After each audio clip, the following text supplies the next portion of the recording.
So where do meanings come from? Well, they arise from the place where a cool thing intersects with a cool story and the visitor's brain. Sometimes it's the visitor telling that story, even to themselves. They stand at the summit of Half Dome and think, I started way down there. I hiked all this way. I'm sweaty, I'm tired, but this view reminds me to take it all in, because in spite of the pain, you only live once.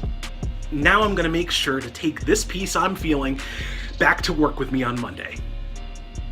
Okay, so sometimes that whole story is just one word, wow.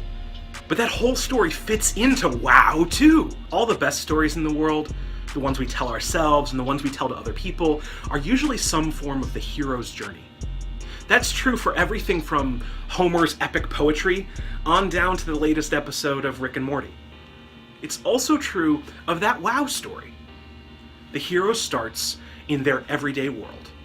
Something calls them or pushes them out of that world into a new one. Along the way, they meet challenges and pitfalls. Things come to an epic breaking point, and the hero is transformed. Then they head back into their old world, but they see it differently because they've changed. Dan Harmon, the creator of Community and Rick and Morty, uses an easy set of action statements to build his stories. You need, you go, you search, you find, you take, you return, you are changed.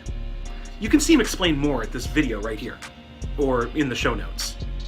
Harmon has sort of stolen this from Joseph Campbell, who wrote about the structure of myths in the 1940s, but they all stole it from, well, the greatest geeks ever, the Greeks.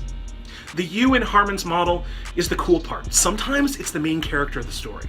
So for us, it's the tree that can be the hero, or the mountain, or the fossil, or the inventor, or the founding father, or the suffragist. The stories that show this progression, entering a new world, overcoming adversity, and emerging on the other side change, stick in the human brain the best. So why not apply them to our places?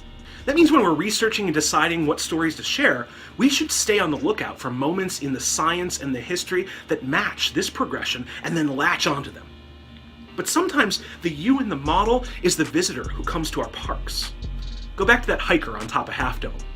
She left her comfort zone, explored somewhere new, met adversity, overcame it, and went home changed. All in that one word, wow. So keep an eye out for the hero's journey when you're choosing those stories to tell.